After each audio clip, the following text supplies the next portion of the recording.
everybody? It's your boy Versace Stone here. We're here with another special episode of Horror Nights. Tonight, we have director, producer, and writer Adam Raynes with us. Welcome to the show. Oh man, I don't know if you can see or hear me. I can't hear you, but I can see you. Oh, I see you nodding, so you can probably hear me. o- Here, let me see if I can hop out and hop back in. okay. We can hear him now. We're going to talk with him. He's made some short films, and we're going to talk about those films. Let's see. Sometimes we have little issues with the mic. But we did mic checks on my end before the episode, so I'm guessing it's not on my end. Okay, let's see. I can hear you now. Now you can hear me. Yeah, Great. perfect. Perfect. Welcome to the show. Yeah. Thank you for having me on here. Now, I was just recently watching, what you sent me the link, which I thought was a very cute movie, by the way. Is that your first and only? Is that your latest? Cookies for Christmas. Excuse me, is just the latest. I've probably between music videos and other short films, probably over like 10. So a lot of them are on the YouTube channel. Some of the music videos I have linked on my YouTube, but they're gonna be on the different bands' YouTubes and different channels. Yeah. No, so you've always been kind of into creating videography and stuff like that, playing with the Yeah, camera.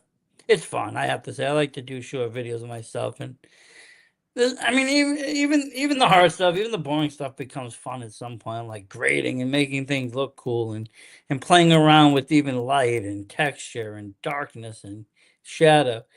It becomes an art in itself. It can change the way you look at a film. I was talking to somebody earlier about, the Christmas cookies and just how you used a lot of reds and greens, and it felt really like a Hallmark film. It had a good color grade, a warm feeling to it.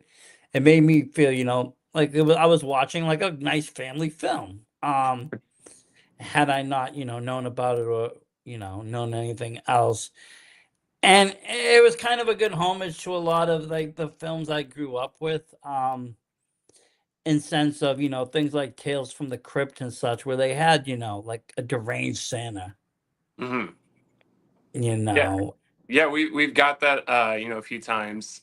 People tell us that it reminds them of Tales from the Crypts. It's certain other Christmas horror films. I think when you're talking about Christmas horror, you can only really go in so many directions. So Santa, I think, oftentimes does end up being the big bad. In He our does. case, was it the real Santa? Not really. It's just some guy broke out of a psych hospital, and we do get questions, about more of his origins, why he's doing it, things like that. But this is a short film, so it's it's hard to kind of explore all those things. If we ever had an opportunity to make a feature film, that's obviously where we could kind of really unpack a lot of You that. could really play with it on that, and kind of delve back into a story or make it, a little bit more. But for what it was, it fits perfectly. It's clear cut. Someone escapes, someone's crazy, someone's out there killing, Hmm. someone's Yep. someone's killed. um, but I'm a big fan of Christmas horror. I think it's one of my favorite genres in horror. Over the years, we've gone to a lot of kind of different Christmas films like Krampus and others that have kind of pushed that realm. We've had the classic ones like Black Christmas and stuff, and even movies like Dead End, which is kind of like a Christmas movie, with the kind of like ghost feelings and paranormal shit going on. It's become more of a creepy holiday. Even Terrifier 3 went the Christmas route, which I think now has kind of pushed it into mainstream as well too. Everybody's now, got this Art the Clown with the Santa hat and so forth. But again, just having it be, and I think the coolest, for me, I thought the coolest thing wasn't even, the kills were cool. I did like the candy cane, but the ending, them being wrapped up under Oh the yeah. tree, I think that's just so much fun because you have you have the innocent kid coming in, not knowing anything that's going on, meanwhile, their parents are wrapped in the tree. It's like, we're not gonna see the horror on their faces, but you can think about it. You can kind of wonder about it. Yeah, I think sometimes that's kind of the route you want to go is leaving people with that lingering image, those lingering thoughts, letting them kind of piece some things together themselves. And talking about the rapping, and that's kind of one of the. I think sometimes when I write, because I also wrote the script for Cookies for Christmas. Sometimes when I write, I have very strong visual imagery of things I want to do, and then it's a matter of kind of like connecting those pieces. So yeah, them spoilers being wrapped up at the end was one of the things I knew I kind of wanted to get to at Where'd some you, point. It's just a matter of having it all connected. like you said, you went from music videos. What kind of inspired you to jump into this realm, or to make a short horror film? Well, I've always been a big fan of comedy. Always been a big fan of horror. So making films. I think so much it's not just what I want to do. You just get this strike of inspiration, like a lightning strike of inspiration, and it compels you to crank out a script or develop an idea. So, Cookies for Christmas was much the same in that vein. And every time I start finishing projects, I start itching for that next strike of lightning. And sometimes it causes me to go into maybe a slump, where you're just not feeling creative. You go into like that creative rut, and you're really wanting to force yourself to be creative, and it can be difficult. So, um, music videos, some of the music videos have, I'd say, almost little bits of horror elements to them. Some of the ones I've done. There's some music videos that are much on the other end of the spectrum, much happier. But it's kind of fun to experiment and kind of bounce between different genres, different ideas, and just experiment. And I think that leads to growth, finding out what works for you. So I don't Yeah, know and then if also, I. I mean, a lot of people. I mean, even though we might like, I mean, me personally, I love horror, but I mean, in general, people in general aren't one-trick ponies. They can do multiple things. There's directors that have made multiple genres of films that are all successful. I mean, even like Peter Jackson had his fun with horror, that he created a bunch of great horror films. And then he went on to do even bigger movies that were just blockbuster films. But everybody has that potential to kind of play with this. So it's kind of fun to see where the creativity can go. And I get what you mean about the slump. I do a lot of writing, I do a lot of filming and making short films and such, and even episodes. And sometimes it's just hard to find that inspiration. I find the easiest place to find it is just submerge myself in a horror convention. Just go there, spend the weekend there, meet other horror fans, meet guests, and just talk with people. But my issue is I'll get inspiration, but it won't be like I'll get it like 3 in the morning. I wake up and it's like I got an idea, so I'm off to the computer. 4:30 in the morning, I'm already like writing a script. I'm halfway in, or I'm editing videos. And it's like people like my wife will wake up at like 7. What are you doing? I'm like, well, I've been up since like 3. I got an idea. I give you kudos for that. I sometimes feel, inspiration in the middle of the night. Maybe I have a dream, maybe it's a nightmare, whatever it might be, and I'm thinking like, oh, I gotta write this idea down. So like, I jot it on my phone or something real quick, and then I wake up and I'm reading it back, and it just makes no sense. I'm like, this is not gonna work. So I give you kudos that you can Sometimes it actually depends. If it's dive into those something that ideas and start developing them. if it's something that's not gonna stick or bite, but if it's something that I think in my head is genius, and it could even be like I'll be laying in bed and I watch a lot of films at night, and I could see something that'll just get me thinking about something I did that I want to incorporate or use or do something. So I'll just get up and go do it. Um, I'm and I very much wake the up same. early. So sometimes I wake up early and I'm thinking and just doing nothing but just reading through the day, and then I'll think of something like, okay, getting up, going. Hmm. And because I don't want to miss it, I don't want to lose that spark. Because sometimes it is hard to gain it back. The real life veins with a lot of creative processes, unfortunately, just things in general. You go about your day, your creativity level can start up here, and then little bits and pieces, not even out of your control, can knock it all down. So by the end of the day, you feel kind of gray. You don't really feel so inspirational. And so you got to kind of find that inspiration either now you've exhausted all your outside resources, you got to either find it from within or kind of just let it almost reset itself. And that's the hardest part, I think, is letting it reset because you're sitting in limbo. You don't have no juice to flow. You're not doing anything. You feel lazy. You feel unaccomplished because you're used to doing something constantly. But in reality, you're doing something good for yourself. You're letting yourself rejuvenate.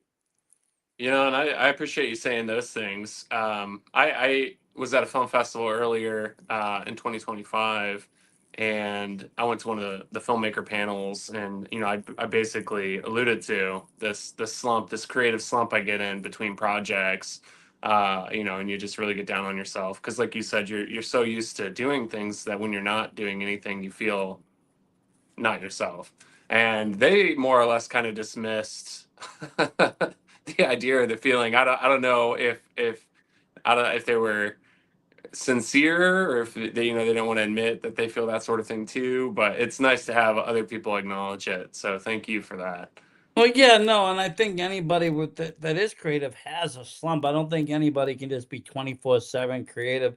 I mean, even great authors, directors, writers, Stephen King even, they've all gone through periods where there's been no content or they've used other Yeah. works to fill content, but it hasn't been great content or knockout content. And I think that happens even with, amateur filmmakers, indie filmmakers. You might get a great film. You might, your last one did great. It might have knocked it out the park.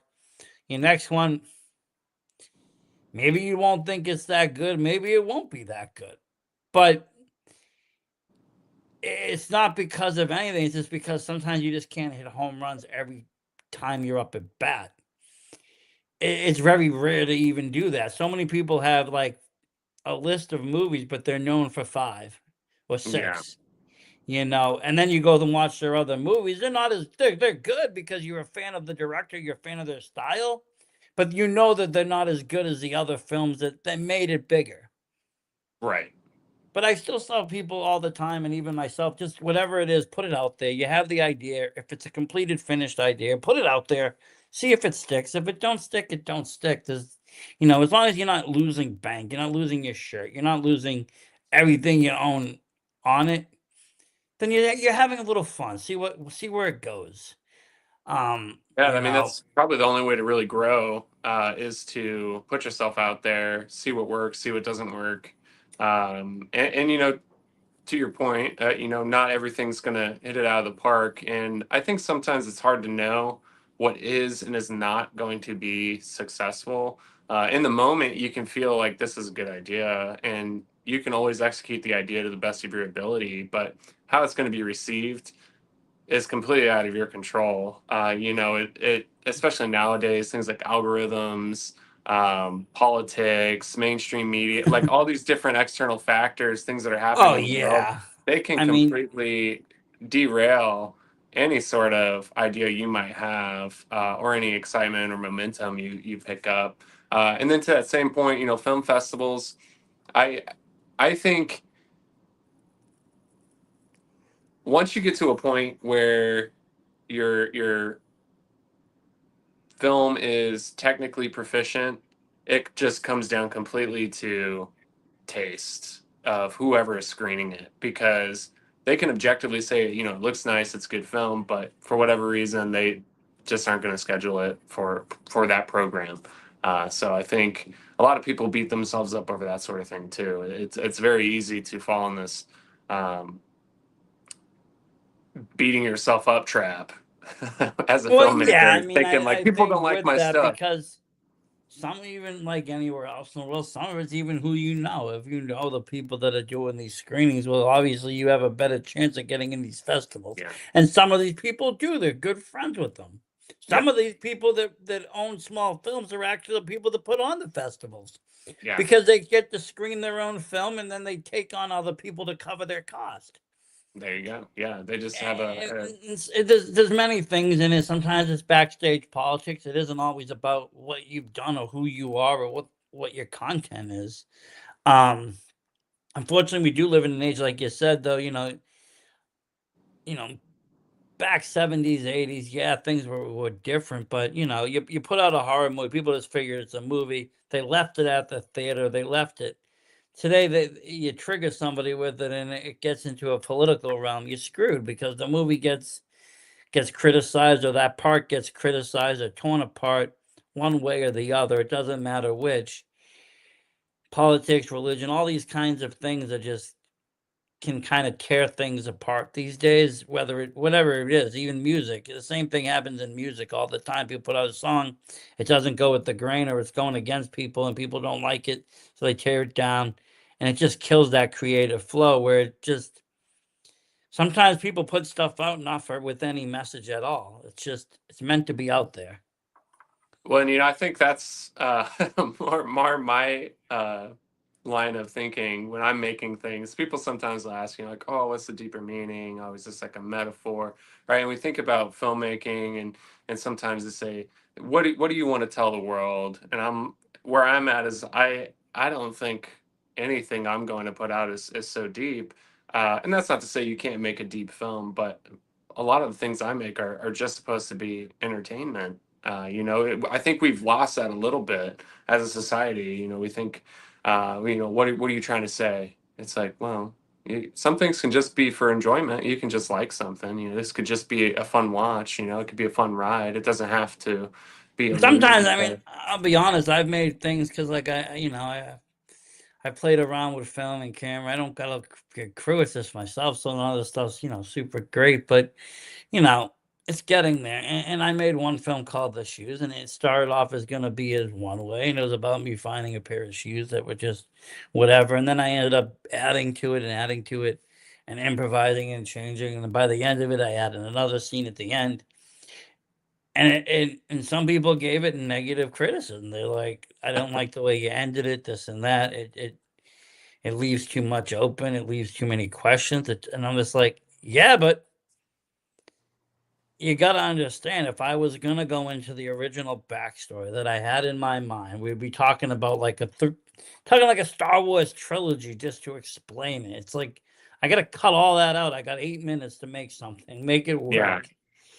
And and is there any deeper meaning? No, it's just it happened to be this is what I had for costume, and this is what I had for prop, and this is what I had for FX. So I had to make it work in a way that I could use things without looking super cheap budgeted.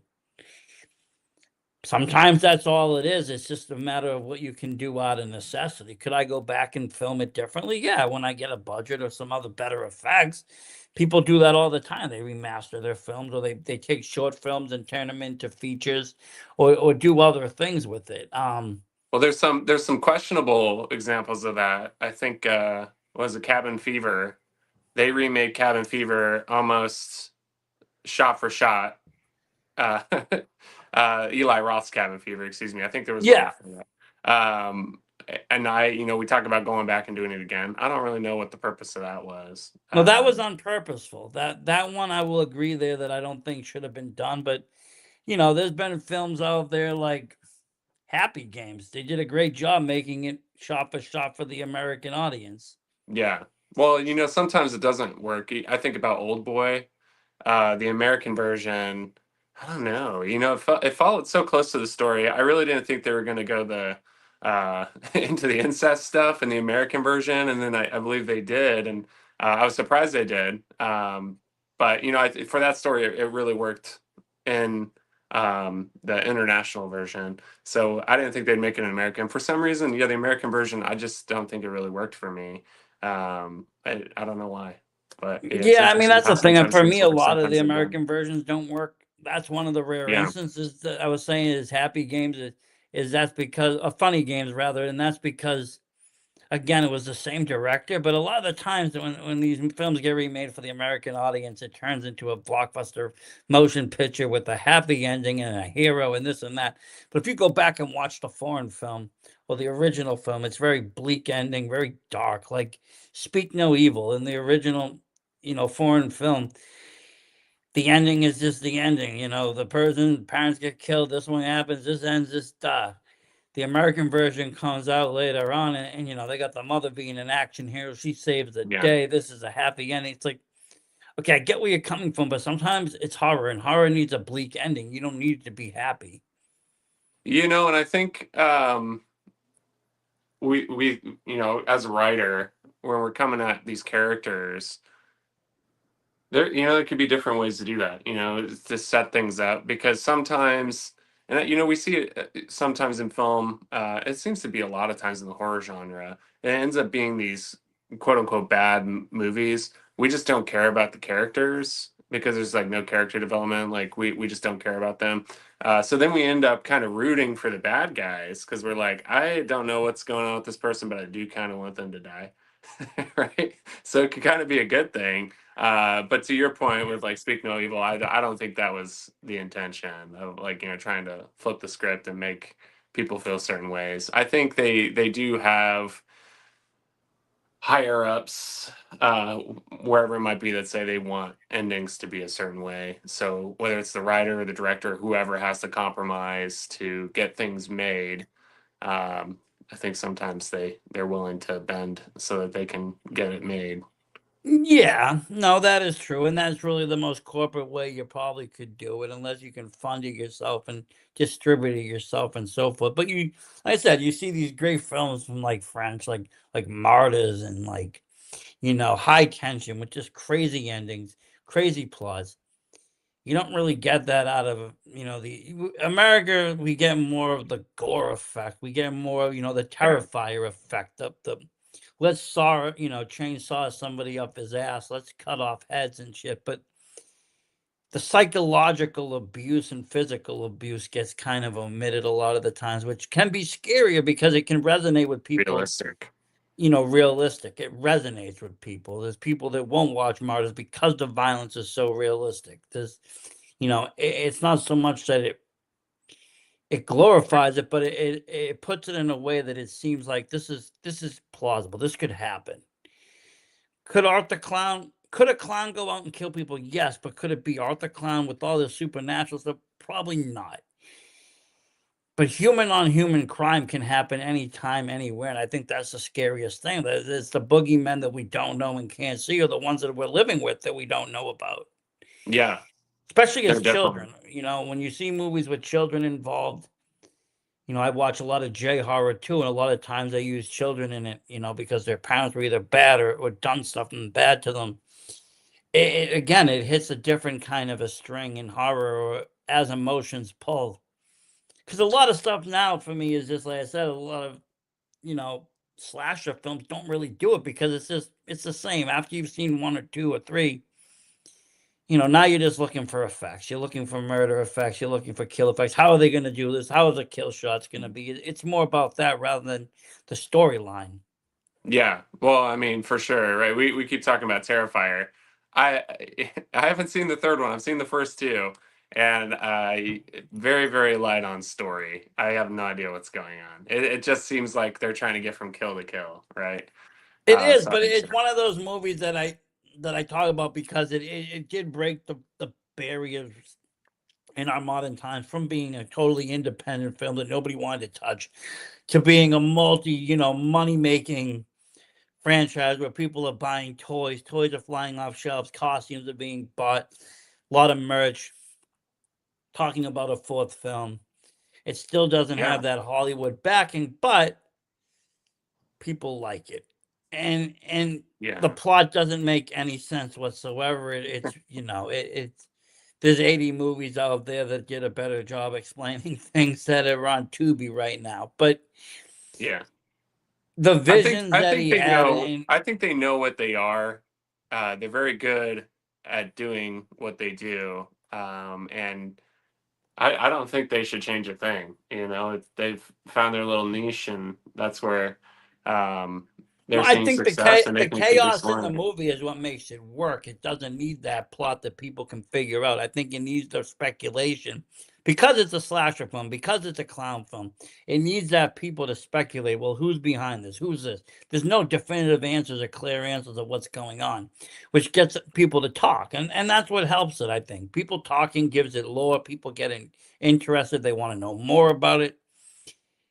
When you give too much or too many answers or explain too much, the movie becomes unrewatchable, first of all, Yeah. which you don't want that to happen. You want a rewatch value.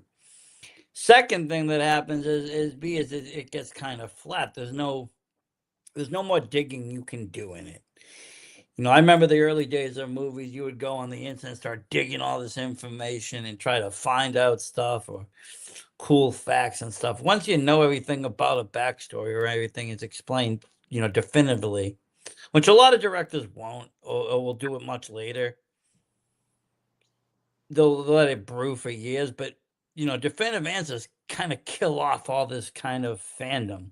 So you Yeah. let that fandom grow. That's what makes the movie expandable. People adding their own lore, people role playing, cosplaying, all that stuff. It makes it much Well, larger than it really is. we're seeing a lot of that right now with like Stranger Things.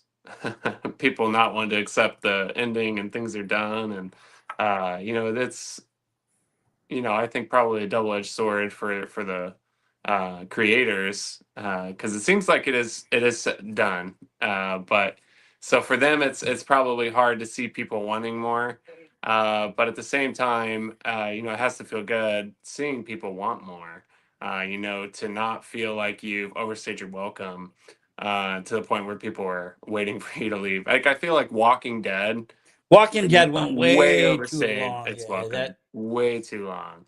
We think Stranger Things probably got at a good time. Breaking Bad, they went out on top. They even it's shows like older shows, Sopranos did a really good job not oh, I going don't know too about the long. ending, right? Just like cutting to black mid cent. Boom. I Just mean, boom. even and if you go back, I mean, I think a long running series would be X Files. X Files found it a way to be innovative. I think they're coming back. I think they were doing a remake or something. Yeah, I think Maybe they did people already. enjoyed I don't that. There know. was a lot of stuff that could kind of go into that, but Walking Dead got stale fast. There's only so much you can do with zombies and at some point it got away from it. It wasn't really about the zombies. It was more about a Mad Max kind of post-apocalyptic world and navigating through that rather than just Yeah. your zombie horror. Well, I think that's probably just out of necessity, because we talked about before, slashers are kind of like a one trick pony, right? So then it becomes, how can we make this different? Well, zombies kind of the same thing, a little bit of one trick pony. So then they have to have that drama. It's more of I think, just a drama overall, but it went too long. I think they have a couple Yeah. spinoffs. I don't even know where those are, if they're still going or if they're dead in the water. I think they should probably let it rest personally. The But one show I really liked, but the ending kind of just was like, yeah, was the show Lost. I was really into that show. That yeah, show had a lot of good points to it. It played with your mind a little bit. yeah. A But lot of people criticize that show and any other show or movie that kind of the same thing, where it just at the end almost insults the audience to the point of saying like, oh, and then none of this actually happened, right? Sort of thing. people criticize the ending of Seinfeld. People are going to criticize the They're gonna ending of criticize any anything. series. Oh, they do. I know they do. Cookies for Christmas. There's plenty of critics for that. Well, that was a Maybe good some warranted, ending. some not so warranted, but just criticism in general. I mean, the As a only thing I was filmmaker, going to think of that can only do I so much. didn't know was, and that would have gave me a chuckle, was that there was two killers. One was the guy that killed the lady's parents, Yeah, and then there was the Santa that comes and kills them.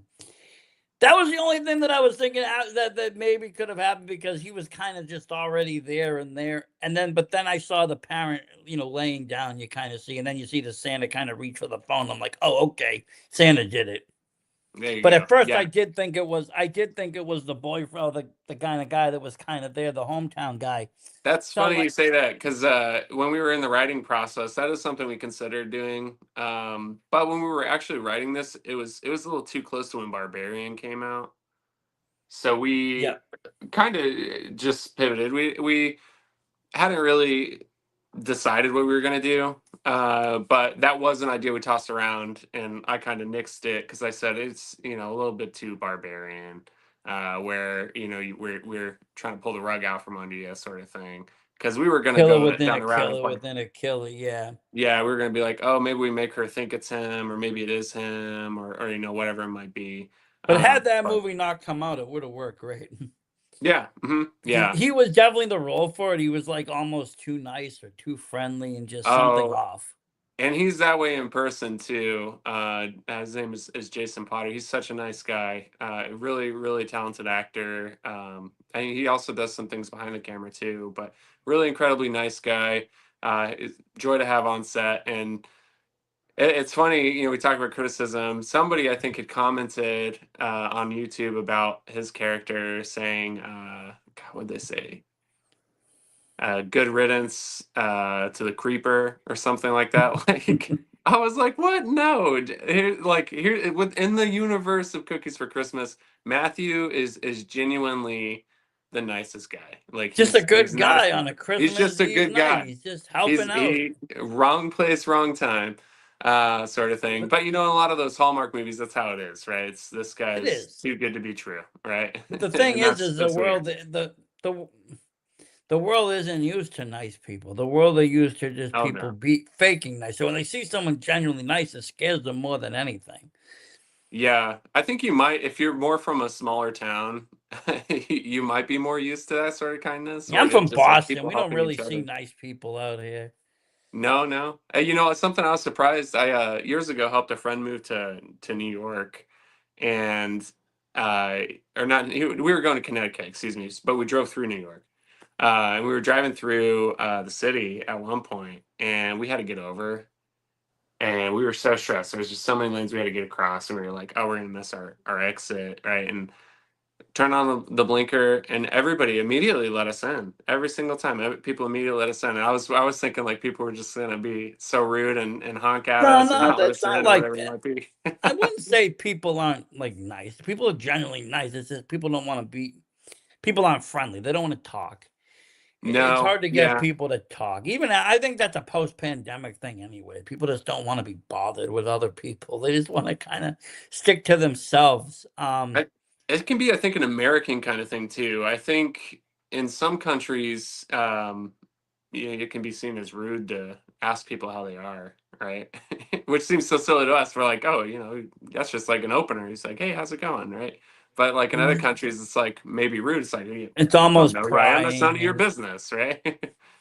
I think we're also in an age where there's more diversity and more cultures integrated into the country than not. So like asking the one question could easily insult 3 out of the 5 people you're talking to. Yeah. It could happen with that. And also, like I said, I think some people just, they're in a mood or they're in their own head and they just don't want to be bothered with other people, or they're afraid that they're gonna inherit other people's problems. So a lot of people like to dump problems on people. There's a lot of scam artists out there. There's a lot of people that come to you with their sob stories, and then they want, $75 for bills. Yeah. And so I guess a lot of people have their guard up, and the easiest way to not have to deal with that is just don't talk to people or get people to know you.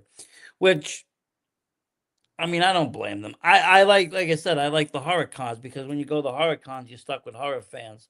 These people generally like horror. They love it. They're bringing their collectibles out there. They got some crazy collectibles, old collectibles, one of a kind, homemade collectibles. People are cosplaying. People are into this. And I haven't met one person that I haven't said hi to that hasn't said hi back or stopped and talked. Everybody's so friendly. They're also Friendliest. nice. Yeah, it's kind of funny to think about, right? The audience, the horror audience, is just so kind, so receptive, so friendly, and you would almost think maybe it wouldn't be that way, just because of the subject matter. But always the nicest people.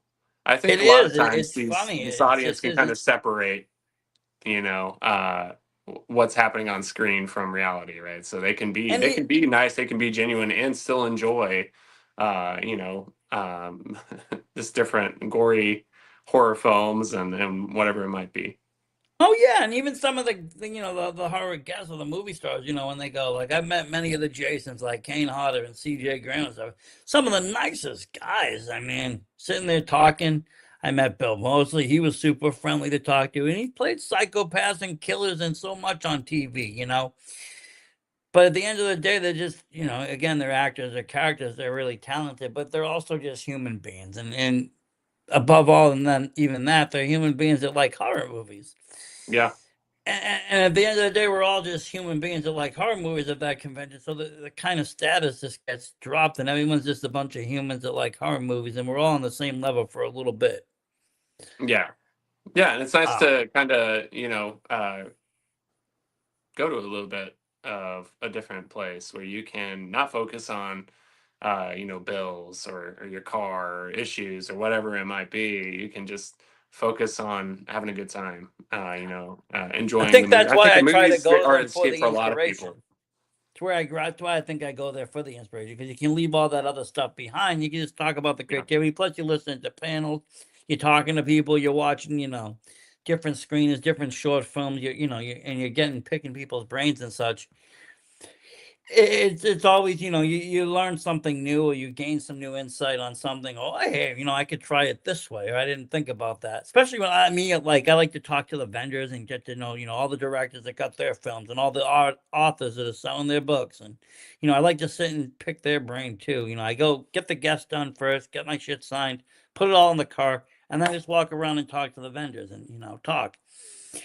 And, that's one of the things I really, like I said, I like to do is meet all the independent people, because A, they're very friendly. They want to, sell you their stuff, or at least get their idea to you. And they also do it in a very good format. It's not a lot of bullshit. Because they only have they know they have a limited time for your attention span. They get right to the point very fast, which I find to be very pleasant, because A, there's a lot of vendors, so it's just like bam, I'm getting you like 2 minutes about what your story's about, rather than having to talk a half an hour. And then if I like it, obviously I'm sitting there talking longer. But everybody's really good at getting their story, getting your attention, which is nice. Like I said, I'm into all that. I like that kind of scene. Plus, I like to indulge in a little of the shopping, horror collectibles, posters, figures, all that stuff. I get too much of it, but it's for another episode. There's no really way to justify it, but hey, what are you gonna do? Well, what's your favorite collectible? You said you collect some of them. What's your favorite horror collectible you got? Right now, it might be the signed by the most of the staff of Return of the Living Dead poster. Um, So you said signed by most of them. Are you hoping to get as many signatures on there as you can? well, I went to a con over the summer, and I got over September. Got like this going on there. Oh wow, look at that. And I got Yeah, like that's my cool. Scream. This one I actually like Yes. too. Alice Cooper and Jason. Wow. I got Man, my these are old awesome.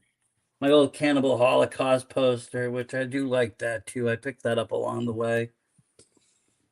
I get all my like NECA figures. And then I like physical media. Like I honestly I don't like, I stream a lot of stuff, but I need it's almost a compulsion. I need a physical copy of, you know, um whatever I'm watching, just because eventually companies lose streaming rights, and I get agitated, because I'll put a movie in a watch later, and then I won't watch it. And then when I go to watch it, they want me to pay $9.99. I'm like, damn it. Yeah. Um, and also, if the internet goes out or something, I love just having the physical version to watch. So I can just watch the movie plus the extras, and different things. Like I bought this Texas Chainsaw Massacre, Blu-ray. It has a documentary, but it also has like 10 different cuts of the Texas Chainsaw, from like 16 millimeter to 8 millimeter to VHS versions. Got everything. And I love that, because you can see the grain. And I'm the kind of person, like, I love my 4K upgrades, and I love all that, but I love to see the graininess, because, there's a lot of horror in just how grainy the film looked. Like we didn't really see the faces good back in the day on the square TV. You couldn't really make out all the time what was going on. So it made it even scarier. You know, and to that point, it's always so crazy to me when we watch whatever news outlet or whatever it might be, and they show like a TV clip from like 2005 and just how bad it looks. And I'm always like, God, like, this is what TV used to look like, right? Well, Like yeah, we used it's to watch wild. it. Like we didn't ever think it looked bad. We always thought it looked good. Like I play video games still the same, but I've been playing since, Nintendo. And obviously every year the games get graphic upgrades. And I go back and play the original. I'm like, dude, we used to think this was amazing graphics coming out. Now we got, movie style graphics out there. It's Yeah, like my kid looks, it's like, how do you even play that? I How know. I can you even remember that's a I was car? I was playing Halo, and I remember thinking at the time like this is like the peak. It's never going to get better than this. Like this is like as good as it can get. No, No, they kept it's pushing got a that lot better. envelope. Still getting better. Oh man, And well that's cool. I think it's awesome you collect all those things. It's just so fun to have things that you can be passionate about. Hobbies. I don't necessarily collect memorabilia from for movies. All the short films and music videos and things I've done, I usually try to get something from the set as like a little way to remember. So I have like back here different little things that I've collected from different movies. For Cookies for Christmas, I kept the Santa plate. oh, So I have the nice. Santa plate back there, and then I gave the director of photography the little radio we used. I gave him that. So it's nice to have like these little souvenirs, I guess, from. Yeah, yeah, it's actually one of the questions people always ask the parents, like, "Did you take anything home from the set?" And it's funny how many, like, people what they say they take. Like, one will be like, "Well, I ended up taking my pair of shoes." Right. And one was like, "I ended up taking this." And it makes you remember that it's a set. This is Yeah. what you're wearing on a set. You don't own this stuff. This is just you're going, you're getting dressed for work, and you're taking it off, and you're leaving. Like, Well, that's where I'm like a little bit lucky and fortunate because usually I'm the one that's having to foot the bill on a lot of these projects I'm doing. So I gotta kind of just keep it if I want to or give it away. And yeah, usually I no, I try to mean do. on the indie scene of the lower budgeted films and such, yeah, you get that option. But when you get to Hollywood, it's like, okay, here's your wardrobe. This is Yeah, it. You're gonna dress up every day, and it's like you think about it, it's like, well, wait a minute, they don't actually get to pick what they're wearing. They're just getting handed clothes. yeah. Well, and I think where I'm at in my career, I wear so many hats and you're stressing about so many different things: pre-production, during production, post-production. Um, I would gladly kind of do that trade-off. Say, hey, don't take anything from set, and we're gonna have somebody completely dedicated to production design, wardrobe, all these different things. I'm just like, all right, cool. You guys handle that, and then I don't have to stress about Well, let me it. ask you, what was the average budget for the Cookie movie, the short film? That one we were about 12,000. Most of that, I'd say the lion's share, probably 8 or 9,000, went to pay people. So everybody, cast crew, everybody was paid, and then of course we brought in food. We paid for the food and everything. Of course, you have to get insurance. The location was an Airbnb, which they knew we were filming. And it's funny, every time I've used an Airbnb, the people are always saying like, "You can't make a porno," and I'm like, "Okay, well, it's not a porno. Different bodily fluids coming out. It's gonna be blood." But yeah, so yeah, it honestly. I've done films for $0. I've done films. The highest was probably pushing like 20,000, and it doesn't matter how much money you have, it's like almost gone like immediately. Like when you're cranking out the budget, it's going to pay this person, going to pay that person, it's going to get this rental, it's going to the catering. So it's just it's very easy to grow within whatever budget you have. It's not Oh like you're yeah, you can miraculously easily gonna max have. it out. What Oh was yeah. how long did you shoot it for? How long did it take to shoot? It was 2 days. So the first day was lengthy. It was all the Hallmark stuff, and then at the end of the day, we drove around and got the car shots that are at the very beginning. It was actually, we filmed it in April. Fortunately for us, we filmed it in Colorado Springs, Colorado. They had not taken down their Christmas lights in April, so we still had Christmas lights, so we were able to get all that. And then the next day was the like kills, so we were really focused on the kills for the second day. Um, and that was, obviously by design. We wanted to give ourselves as much time to make it as good as we could. So yeah. And obviously everything practical effects Yep. for Hmm. that, Yeah. which I So do the appreciate. eye, we had so like when he first got stabbed in the originally we wanted the candy cane sticking out of his eye, but the candy cane, the makeup artist we had, it was just going to be too heavy. The practices they did, it unfortunately didn't look as good as probably they would have liked, or I liked. It wasn't working, so we just said, okay, we'll have the candy cane come out, and we can do a nice little blood splurt. So what you can't see because we cut in is right on the other side of his head. We have somebody, one of our PAs, with a syringe of blood that just kind of like squirts it as soon as he pulls it back.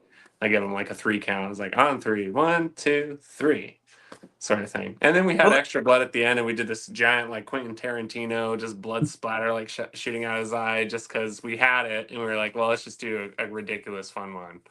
Uh, so maybe we'll have to release like the Texas Chainsaw Massacre. We'll release a cut where we have just this ridiculous like 30-second eyeball spitting blood. well, that's the beauty of it, though. Like, especially with practical effects, you can just have so much fun with it. I find it to be. I mean, it's not a lost art because there's a lot of people that still use it, but VFX are getting popular. I mean, mostly, I just don't feel they work so well for horror. There's nothing, fake blood in a horror film is just like, eh, And what I you found know. too is, as a an independent filmmaker, when I'm and the producer for a lot of these projects, when we're trying to figure out how we're going to make some of these kills or injuries or whatever it might be come to life on screen, I think it's been easier to figure out a practical way to do it than it is to try to conceptualize or just dismiss it as something that we'll figure it out in post production. And it's fun, trying to figure these things out. We have on the festival circuit right now a satirical prescription drug commercial, where they start listing off all these different side effects that a medication can have. And one of them is vomiting, nausea and vomiting. And we built this vomit rig using a pump that you would use. It's a flood pump. So if your basement flooded or you're trying to get water out of your pool, we built this pump that we kind of set next to the actress, and it like projectile vomited, a la Exorcist. So it's fun. It's a lot of fun to try and figure these things out.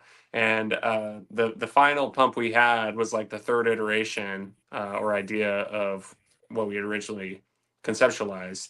We thought about using a gravity fed thing. It just didn't have enough force. Thought about using like a leaf blower and like pumping water just on the front of it, and that just looked ridiculous. It didn't work. But yeah, with what we got on screen, I think the flood pump ended up working pretty okay. So Well, I think yeah, that's that's almost the fun part of it, or the challenge of it. Like, what can we do? How can we make things work with what we got? But how can we make it cinematic magic? How can we make it look good just for the lens? It doesn't have to look good everywhere. It just has to look good in front of that camera within that little box. Anything it's outside of that look that good for box three does not seconds. matter. Yeah, and I think something you had talked about earlier with your project. You said, was it shoes? Yeah. Yeah. So like, yeah, you had mentioned trying to make a story within the resources you have. I think a lot of times when people are making films, at least in the beginning, until they maybe it clicks for them, maybe they figure it out. They try to do too much outside of what they have, their resources. And I think about high school, college age kids that might be making a film, and they have kids or very young people playing adults or what are supposed to be adults, and it just doesn't work, right? It's not realistic. So it's like, well, if you don't have access to older actors, write something that has younger actors. We just in December, the beginning of December, we filmed a horror short called Wellness Retreat that's in post production right now, and it takes place in a seedy motel. I tried to find one. It's hard to do because all these motels have renovated. So even if it looks a little rough on the outside, the inside usually looks pretty nice. You know, they got nice lighting now. They got nice white sheets. The floor is, you know, some sort of vinyl panel flooring. So it's not really that seedy vibe you're wanting. So You got to go to um, New Jersey. I've been to gotta go to places in Jersey. Jersey. They got like burn. They still got like burn holes in the blankets and shit. There were a couple of motels we were looking at, and they were pretty bad, and it became a safety consideration too. You know, where I'm like, do we want to bring people here? Like, we don't want any guests of the motel to think like we're making fun of them or anything like that, or you know, we don't want any gear to get stolen or anything like that. You know, it's just not always a good place to be. And it was hard to get in contact with some of these motel owners because in the script we reference several times like how shitty it is at the motel because you know it's like the whole shtick is like this is like a bad place to be, Yeah, nobody's gonna and want that press. Though. It's like, exactly yeah, they're they're gonna like, recognize my oh, no place. No one's thanks. gonna come here. Well, we ended up filming it. I built it in my basement, so we built a set in my basement to look like a motel. So really excited for that to come out, and I have to tell everybody I can, every opportunity I get, to say we built this motel set because I don't think, with any luck, I don't think people are going to be able to tell it's a set No, we I'm did. excited to see it now. I want to see what you've made in your basement. That's wild. But Yeah, again, that's and the innovation. That's the kind of stuff that, like, again, inspires, and that's where I think I gain the inspiration because you hear these stories, you hear what people can do, hear what people have done, or how they make it work. And I think that's the attitude with a lot of film people. Let's make it work. It doesn't matter how, we're just going to get it to work. We can find a yeah, workaround. There's almost a workaround to almost everything. And yes, some of it doesn't have to cost money. Some of it's really cheap. no, I mean, you see people do special effects with plastic bags and freaking shit. You don't, oh you yeah. have some of the basic effects in the world at your fingertips with just, free stuff that's laying around the house. And I think you're right. A lot of people think that I need A, B, C, D, E, F, G, and they won't put it out because they only have A, B, C. It's like, well, you work around it. Like, I needed a scene for a gun. I needed a shot. I know I have a toy gun. Everything on the toy gun looks almost real except, obviously the big orange shit on the front. So I put it in a position that you wouldn't see that. I didn't have anything to run, blood, and I didn't want to trigger off YouTube. So the screen fades to like basically black, then you just hear a gunshot, then you just see me lying down. There is no, dramatic beep, any blood anywhere. So I kept the gore at a minimum because I wanted A for YouTube and B I just didn't have the resources. It was just me by myself and it was like 11:30 at night. I was like, how am I gonna finish this film off? And it just came to me, okay, let me film it this way. And I just did it all in like 2 hours worth of filming, and I was like, "Okay, I'm gonna edit it and see how it comes out." And that's just what I came with. But I mean, like I said, I could have not have done anything because I didn't have all the fancy stuff to make it what I want. But I said it didn't need all that. The perception of what's gonna happen is gonna be there. I wasn't looking for the shock value so much of what's on screen. I wasn't looking for this visceral blood or all this gore. I just needed to tell the story in the ending. I think So it sometimes worked. sometimes it's not even just a limit to independent filmmakers. It can be Hollywood level too. Hollywood still uses these tricks. I recently saw Death of a Unicorn, and Love there's a that part in movie. it where they're hiding under the car, and the unicorn's out there, and the unicorn steps on a guy's head, starts putting pressure on it, and then he basically pops the head. Yeah. We don't see the head pop. It cuts away from his face being pushed to their reaction as they and just sound effects and everything. So it's But like yeah, you don't see the there's actual, you ways. don't see the final, the uh, result, and you don't need to. Again, it leaves to memory. I mean, it leaves the mind to wander off of, well, we don't really need to know what he looks like. There's plenty of movies that do show what happens or do show that effect, and that's fine, but you can cut all that out, especially if you want to keep it at a certain rating. I think a lot of times too, it's better not to show, you know, the big bad. It happens all the time. Like I'm watching a movie, it shows whatever this demon or monster or whatever it might be, and it's just almost always a letdown.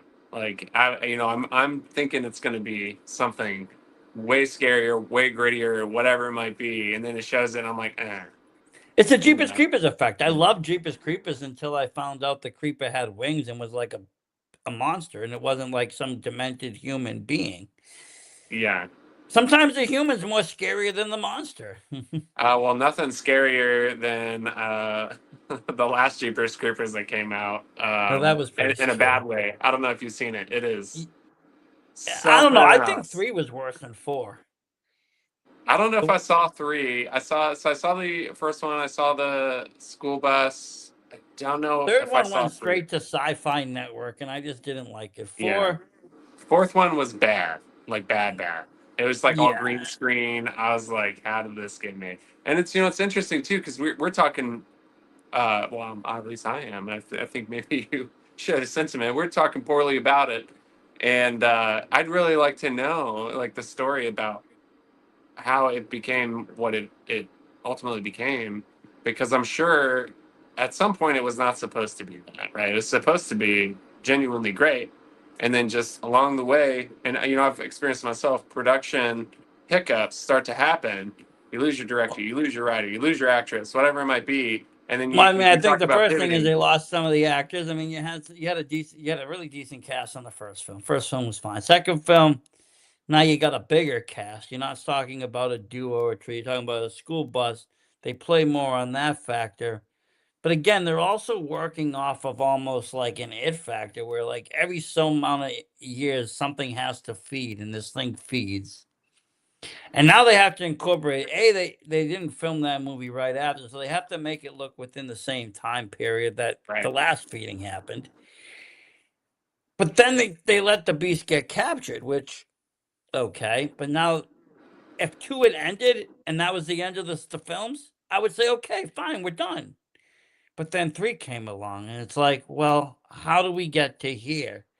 I think what happens is there's different writers, and as they're writing their story, they don't anticipate or plan that they're going to have to write the next one. So they're like, that's a problem for someone else No, to it's figure like out. Hellraiser. Every movie after the third just goes wherever they want. And I don't think that's necessarily a bad idea. Like, like let's just make each of these movies its own standalone thing. It Right? Like isn't, we but can have they our own tried to adventure. connect the dots with it, and that was the problem. See, now with Jeepers Creepers, I think it would have almost been more. It would have been more meaningful if they went back in time. If we seen a prequel, the last feeding or the previous feedings when it was out before. Forget about the future; it's already captured. Let's go back. Let's do what they did with Derry. Let's go back in Yeah. time. That's what I You was going to know, just bring up. and that It is some interesting works. stuff.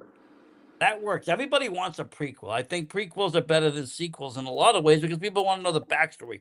And you can go back with the backstory and not have to have it live up to the initial version of it. But if you do a sequel, everybody's going to assume that it's going to be as great as the first or close to it. And it never, hardly ever is. I mean, maybe Godfather did it and a few other films, but for the most part, no. I mean, Or you can just and that's the go thing. more, more meta, like the Scream franchise, where they get to, they've, been so self-aware that they're allowed to make fun of what they're doing, in present with requels, prequels, sequels, threequels, whatever they might be. And that's actually coming out soon, so that'll be exciting to see. Oh, Matthew number Lilliard's supposed to 7. be in it. Yeah. Yeah. They teased So him. He was talking about it at Silver Scream Con.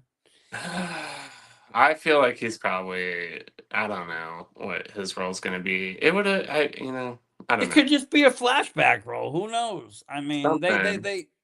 they talked about Ski being in Five Nights at Freddy too, and he was. It was a cool scene. He was just the father of one of the daughters, though. It wasn't like a huge role, but it was cool to see them both on set, even though it was There you different go. times.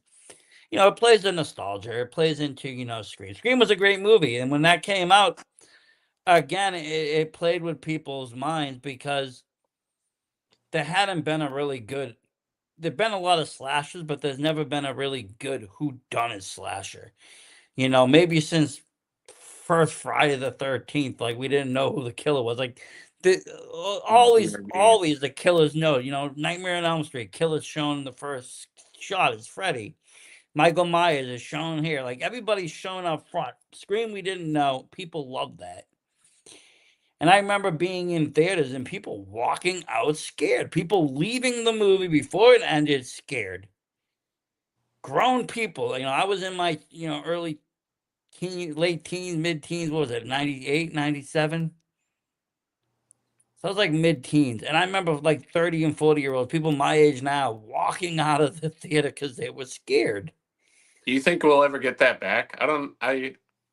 I feel like maybe the amount of people that would walk out of a theater is probably a lot less You're now. not going to be able to capture these cinematic horror movies. You're not going to be able to get the people to be scared like that. You're not going to get people to be mystiqued over, Blair Witch Project style movies or found footage films Yeah, because, and the you the know, advertising behind it, with like Blair well, Witch the there. When it came out, people really did not know if this well, the really happened internet or was in not. its infancy, and internet was used for information. But when you did the internet, it brought you to websites that were just, made by the company, but it made it look so real, and people didn't know that internet could just be internet.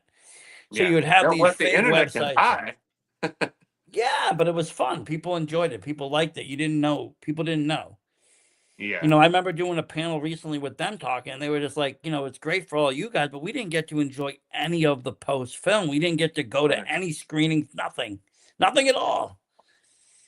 We had to be off everybody's radar completely because, they didn't want to do it. And luckily, nothing happened. Like, I look back at older films like, Cannibal Holocaust, and, he tried to do the same thing, and they ended up bringing him to jail. They thought he killed his crew. Yeah. Well, and I'd almost take that as a compliment. But okay, It was, but I mean, that was 70s, yeah, good fast thing. forward a couple of years, but still, there was still people that just didn't, they didn't think that there was even a director behind that film. They just figured the Yeah, film look too was just a raw. Yeah, found film. We found a film. Oh my God. And it was, it was plausible at the time because, well, could there be a lost film out there from, a VHS recorder? Because at that point, people had VHS recorders and anybody could film anything going on at any given time if they wanted to. What could be on that? What would it be? And people played into that. And just talking, I went to like I said, and listened to them and how they filmed that film was, very just, they were given just cues like, hmm, okay, I want you to go left today. I want you to go right, like fight over it, but one of you are going one way. Like just go out. This is what's gonna happen today. This is what's gonna happen. Just make it happen. And a lot of the lines and everything were just improvised off of that. yeah, and they certainly were trailblazers in that regard, for horror and probably a lot of found footage cinema. So they found what worked and they worked. For the And first then, film, anyways, the second one sucked. well, sure, but that's what we talked about. A lot of times these sequels have a hard time capturing Well, that that yeah, well, same that one they magic. tried to they tried to bring it into something that it just wasn't. The first one was a legit found footage film, though, Right. and the very first, for its time, one of the best ones done. Yes, Cannibal Holocaust might have been a found footage film, but it was like it was found footage within a cinematic film. There was a cinematic film going on, and then they displayed the found footage. Right. This was a total found footage film. Like if you just picked up a VHS tape and this is what popped in. I also like, similar if you want to go a little bit more violent, would be like August Underground. Something like that where it's just total, just like, okay, this looks like it's somebody made this film. Yeah. Well, And I think. Oh, you it, can. well, I was gonna say he had a plot too to kind of disperse the film and just leave it, drop it. He was gonna drop it in all these various locations so people could pick it up and watch it. But then we got the anthrax scare, so Oh, he had to switch ploys and like change the marketing strategy for that film. wasn't gonna But work. originally he was just gonna leave it. And it would have been terrifying for people to bring home and just put on that kind of a movie and just be like, "What the hell did I just pick up?" Yeah, man. I'm trying to think. After Blair Witch Project, there was, I think, maybe a gap. I can't think of another film that really broke the mold up until like Paranormal Activity in like this found footage sort of way. And then Yeah, that even changed the since, game and got people into the ghost hunting game. Then there was all the spin-offs of that, which you still got today. You got, yeah. 1,000 movies about people opening dive food boxes and stuff on Tubi. Well, yeah, no, me personally, I don't think I want to mess with anything like that. I got some funny stories about finding things or friends finding things, and yeah, I'm not interested in. I've seen enough But horror movies to know you're not supposed to touch that or open it, right? Like, right, you maybe get some kind of like I remember last year I was supposed to meet the real Annabelle doll, and we had tornadoes. We had tornadoes the day before, and we had damage. So I didn't end up meeting him. But the people that met her like all said that like terrible things had happened to them since then. I'm just like kind of like happy that I didn't go. I can't remember who owns it right now. Is it like Matt Rife, like Yeah. the comedian? I think yeah, I saw like him or somebody else, maybe him and somebody else bought it, like the uh, Warren little No, and museum that's or the thing. whatever. I'm all for it. Like the Warrens were all for letting people see these things, but there was specific rules. They didn't want it leaving that basement. There was things. It Well, wasn't meant to sure, be you can't dragged take it. across the country. Well, they have like a pretty or had pretty strict regimen about having a priest come in and bless things several times. I don't know if it was a week or a month, but yeah, they'd come in frequently, blessing things, and I'm sure they have a bunch of other I don't know what they're called, and uh, like Japanese folklore, and probably less folklore might not be the right word, so I apologize. But they have like those little scribes and things that like seal Yeah. evil and things like that. I wonder if they have anything like that. But there's yeah. If I walk into anything like that, I'm thinking I'm gonna not. You start thinking about real life horror. I'm like, oh no, that's okay. I Well, no, don't need because any of this stuff I in mean, real life. yes, but see, that's where the line blurs because we have these cinematic films that were made upon this. You have The Conjuring, you have the Annabelle movie, but the movie isn't really like the actual events. What it was really Granted, like, the yeah, movie is worse. More people died in the movie than in real life, but yeah. when there's real horror behind something, regardless, it's like, it hits a little too close to home, and there is a lot of paranormal stuff out there that's just like, watch enough, walk away, stay away. Well, I think you're right. When you have the based on a true story angle, it definitely can be scarier for people. And then it makes me that just I was laughing because it made me think about weapons, and it opens on the kid narrator saying, "This is a true story." I was like, "All right, like, no, it's not." No, and not maybe in this country, maybe in I don't know. I mean, there's obviously in that movie there is aspects of voodoo and probably other Oh yeah, practices that have been used and like Serpent in the Rainbow style stuff. But was it an actual event that took place? No, we see a news report. I would believe. yeah, I yeah. mean, I Well, could and say I'm the I'm Conjuring sure House I'm and all sure it was that. just how it was written, and I don't think they were really trying to claim it was based on a true story. No, but I actually liked that film. I thought that they No, it did was something great. different. Yeah. I I like when people make different films. Even if the masses don't agree or don't like it, I just like to see things that are different, even if it doesn't even work 100%. At least try. You Something I know. appreciated about Weapons is it's helping me wrap my mind around the possibility of writing a feature film. Um, Weapons was done so incredibly well, but if we were to really break it down, it's several short films edited together, and they just keep kind of bouncing around. And then, of course, all these stories intersect, but it is just different short films of each of these characters, right? We're just seeing into their life 15 10 15 minutes of them before it cuts to somebody else. And then, like I said, they're stories of Yeah, that. kind of like a But movie where you see, three or four different, from their viewpoint. Even like a movie similar to like Requiem for a Dream, where it kind of yeah, bounces in and out, between each character's story. this non-linear storytelling, I think, as a filmmaker that has primarily created in the short film space, it makes it less intimidating to try and conceptualize and come up with an idea for a feature, if you can maybe look at it saying, well, you don't have to come up with a 2 hour short film. You need to No. come up with 4 or 5 short films that can all coexist Well, yeah, you together. take, even if you took like your one, A/B lines. Yeah.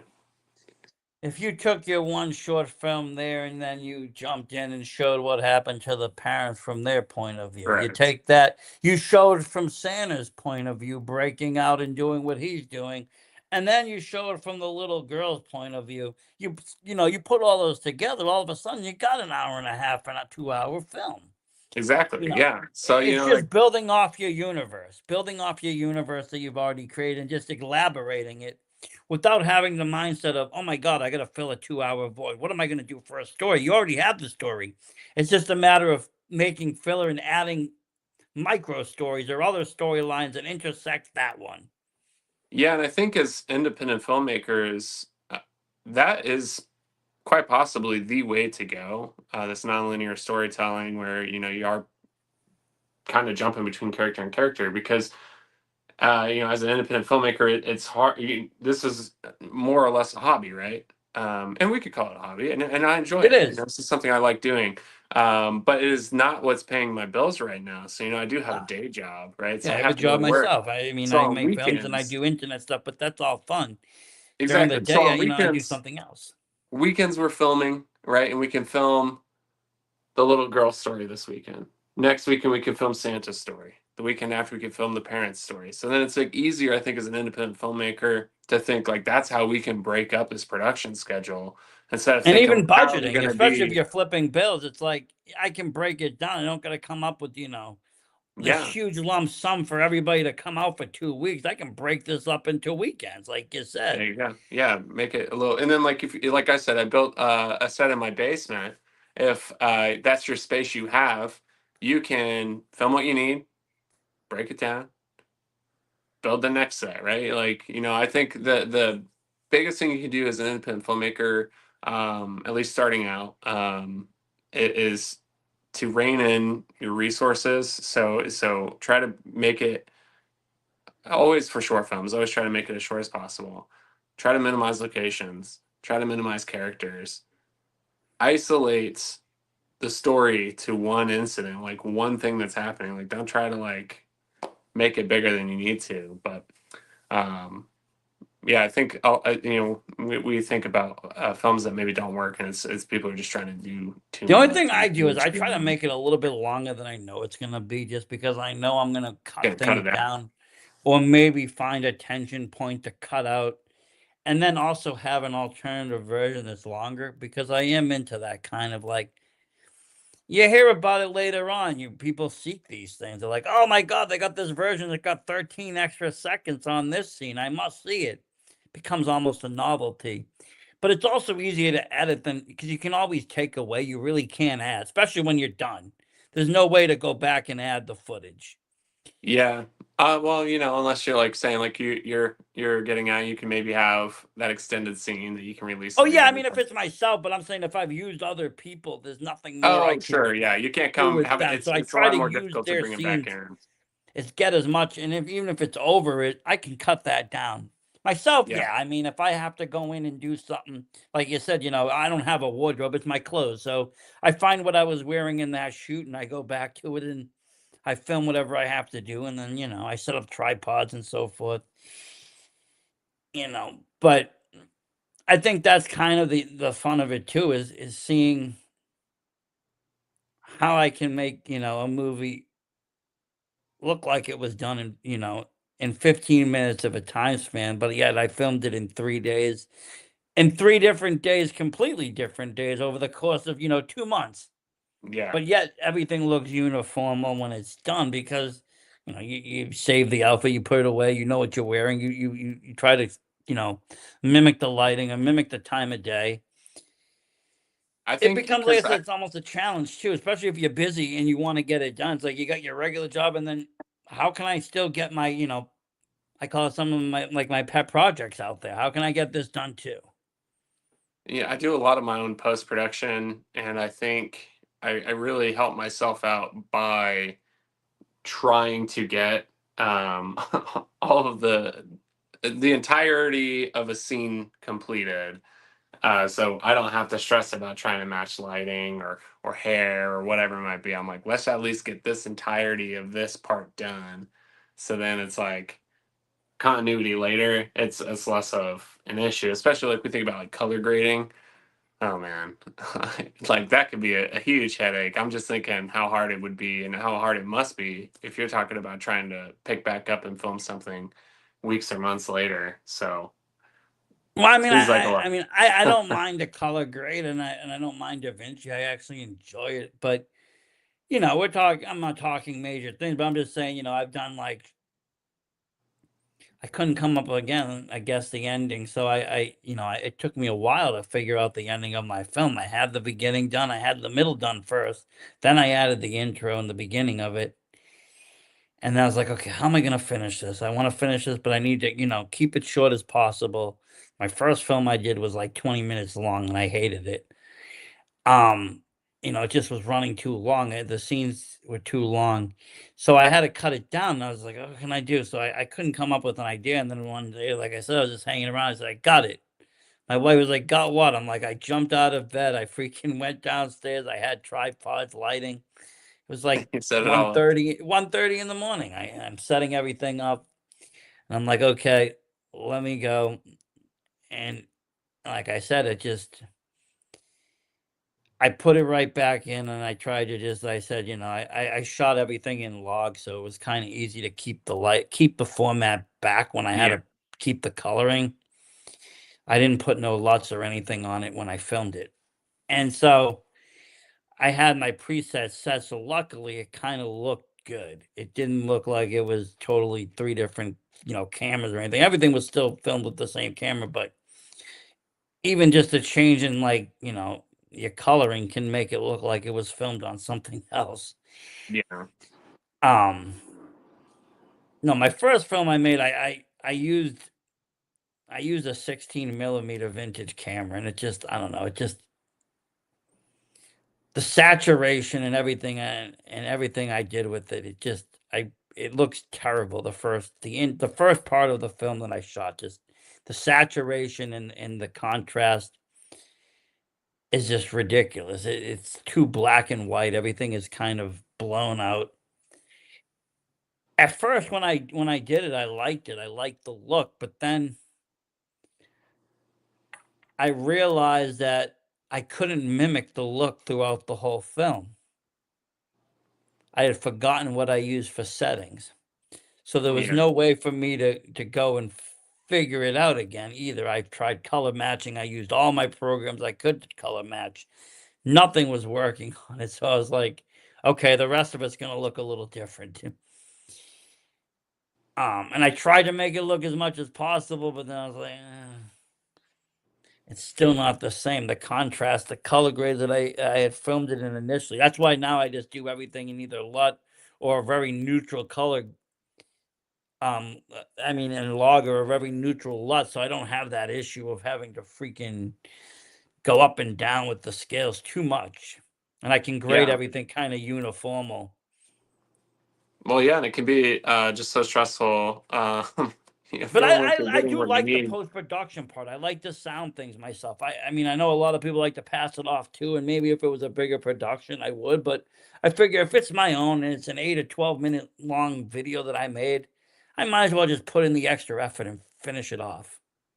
Am Yeah. I the best at it? No, probably not. There's people out there that can probably do better, but it's mine. It's not going anywhere. Like, let me see what I can do. I mean, I can always say it sucks and pass it off to somebody else later. that's the only way to get better is to do it. So I mean, you have to get that practice in those reps, right? You have to keep doing it. You have to keep trying. You have to Well, I keep like to learn. I like to going. learn software. I started off in web design and graphic design. I ended up learning videography and video, FX and video software and, Adobe products. And, then I learned Da Vinci and color grading and playing around with that. And I've been really actually enjoying that because you can make things look vintage. I like to make things look vintage or look older than they are. I'll film it in crisp, but I like to bring it back to an older state. Again, going back to almost a VHS formatted film But you Hmm. have these imperfections. It just made it look more gritty, grimy, and scarier to me. Yeah. Um, and I like that dated look. I just do. But it's a lot of fun. The whole journey is fun though. Just learning, failing, repeat, trying again, even if it comes out like shit. There's been projects where I've like edited the whole thing and been like, I hate this whole version, and started all over again with all my pieces and re-edited everything.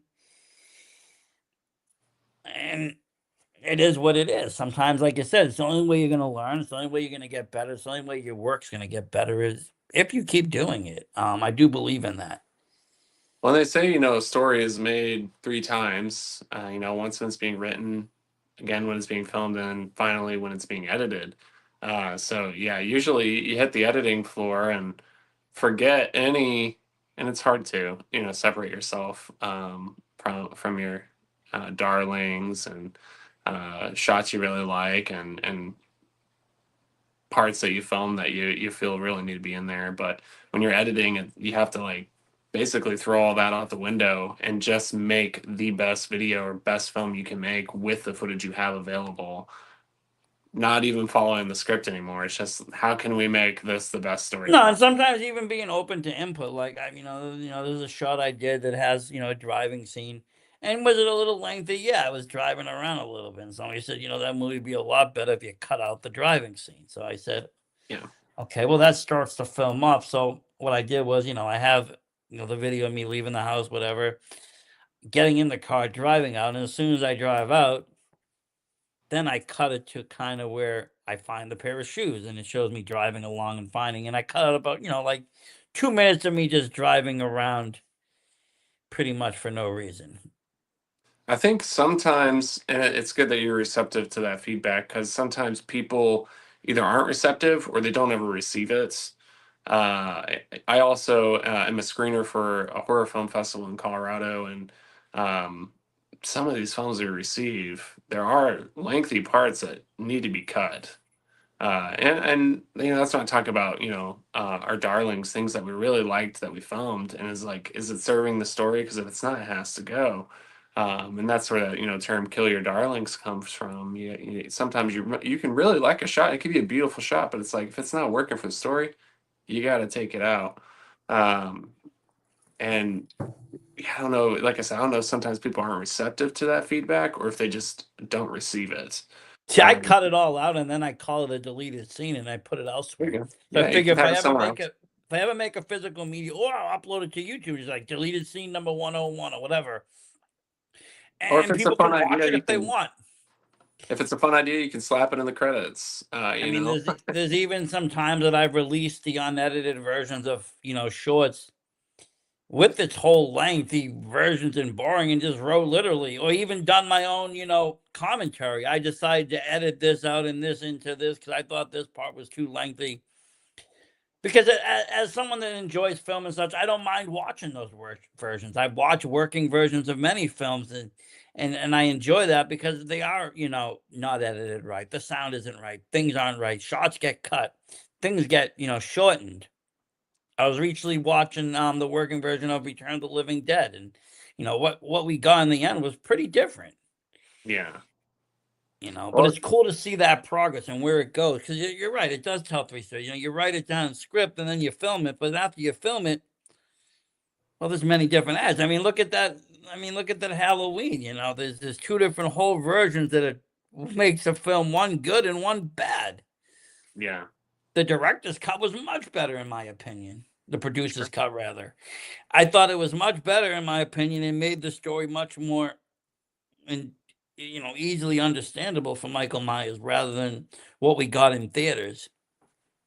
Yeah, and to your point, talking about sharing these ideas through commentary, making a commentary track. That's something else that's being lost with streaming. We don't get commentary tracks anymore of the filmmakers talking, and that's, as creators, it's nice to be able to get a peek behind the curtain to help understand why they do, what they originally envisioned, why things ended up the way they did. So you're talking about director's cuts. I think a lot of times those might be accompanied by that commentary where you get to hear their thoughts on why they wanted this or why it was cut or why, whatever it might be. But it really does help, I think, as a filmmaker and a creative to know these decisions that are being made.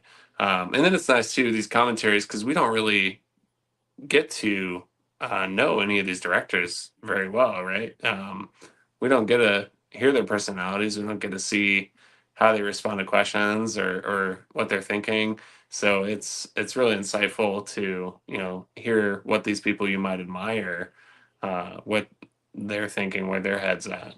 I mean, just in form of what you can do on a budget, and I know it's not the same budget, but like I learned a lot just from listening to people like George Lucas and Star Wars stuff because his first film, he worked on a budget and he did a lot of stuff using micros and other things that people just weren't doing. They were very innovative at the time. But again, it looked good for that camera, for that angle, Mhm. for that shot. And that's all it taught you a way to film that. Well, you just need to film for the box, not the whole room. Mhm. That whole room don't have to look like a motel, just what you're filming. Well, and that's funny you say that because we filmed it down here in my basement. Let me see if I can tilt it over here a little bit. This right here is like my daughter's like play kitchen, and it was there the entire time we were filming. But it wasn't ever in frame or anything, so you never saw Yeah, it. and that's what you realize is what's in frame. Yeah, It's that's all that important. matters. Yeah. And working with what you got for space, working what you got, and how can you make things bigger or smaller? How do you make a world? He showed a lot of, obviously his movies have a lot more effects than I would be using, explosions and stuff, but he showed how things were done on Yeah. the micro level. To make it look like it was being, done. This was way before, VFX too. He went back and fixed everything with VFX, but his original films had a lot of practical effects. Yeah.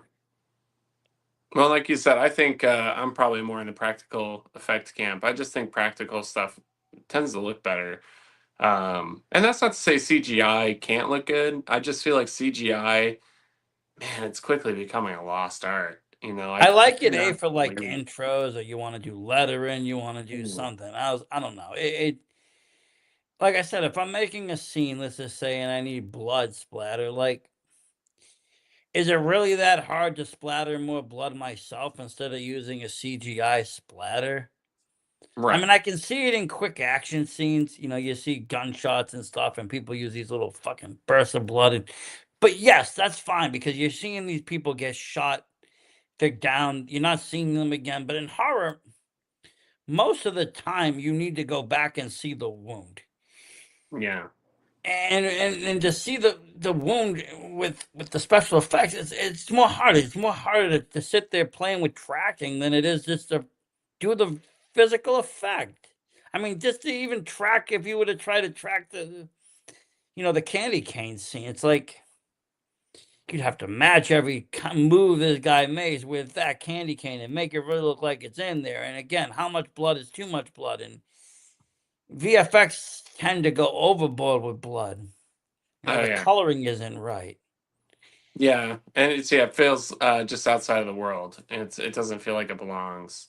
No, some movies I don't mind it in. Like I believe it does have a legitimate purpose in science fiction films and action films.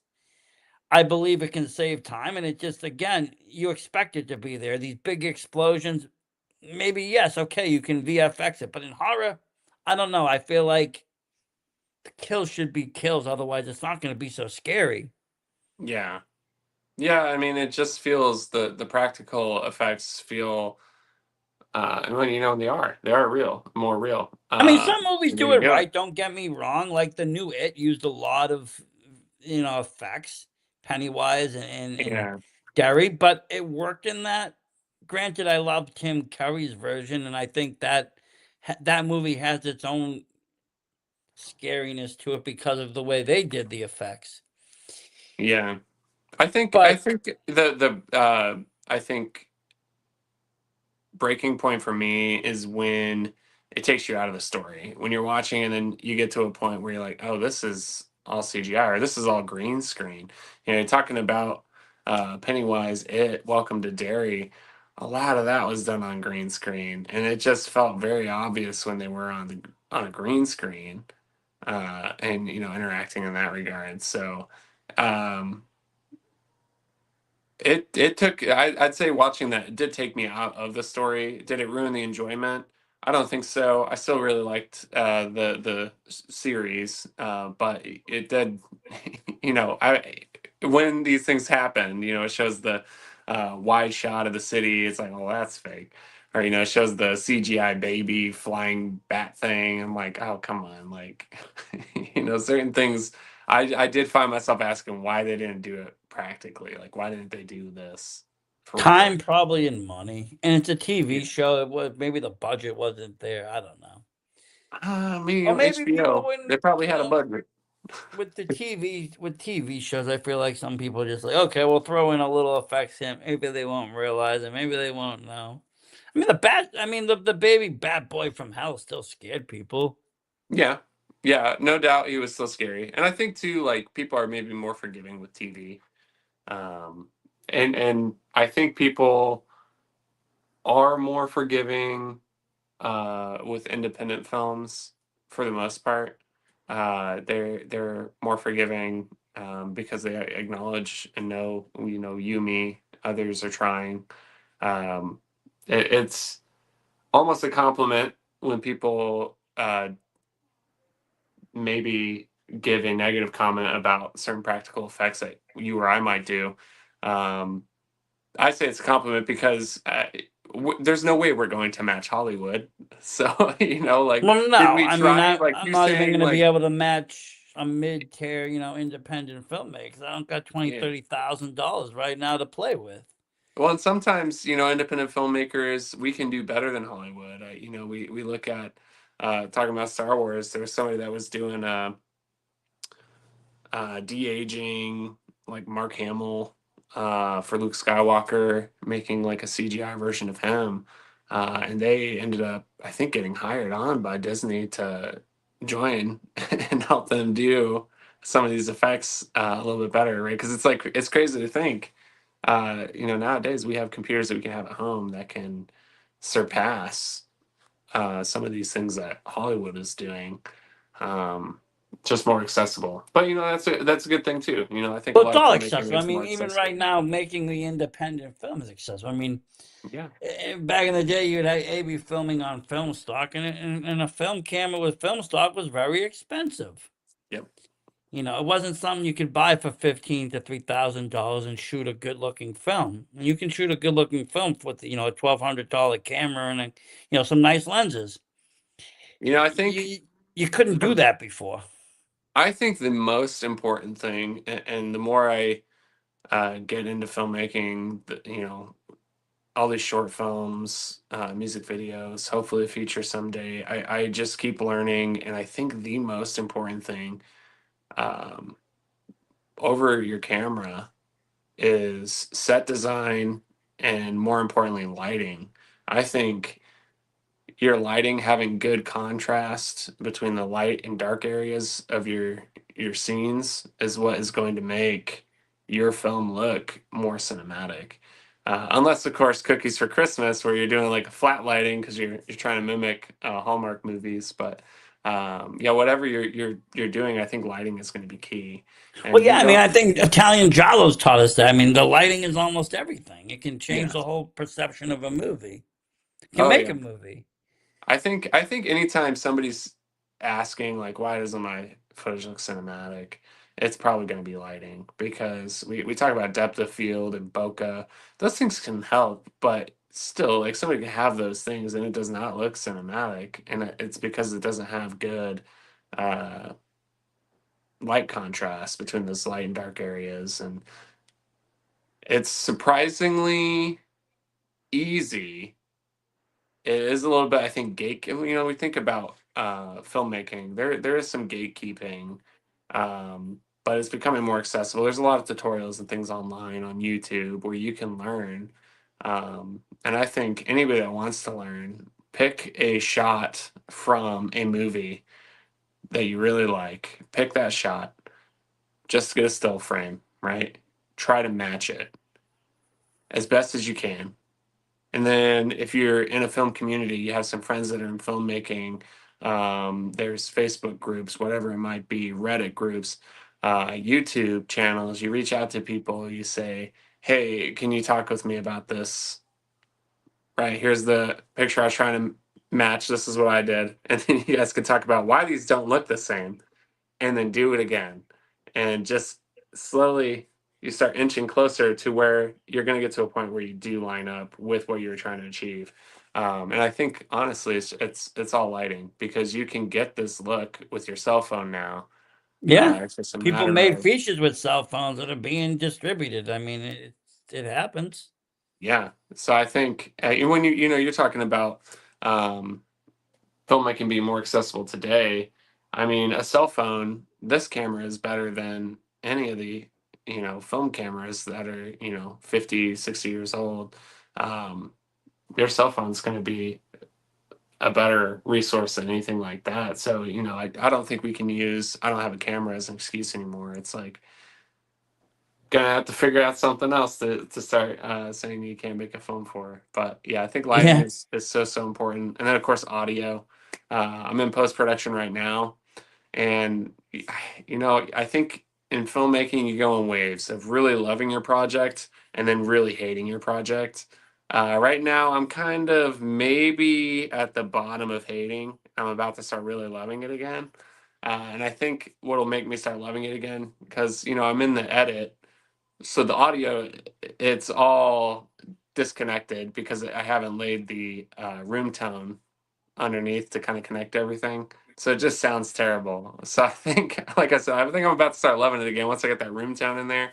And it just sounds a little bit more connected. It doesn't sound like a whole bunch of jarbled up pieces of audio. But yeah, audio is super important as Audio well. is very important. Bad audio can't be fixed. Like if you don't have a good audio when you're filming, and even in post production, it's hard to get good audio if you didn't audio it right.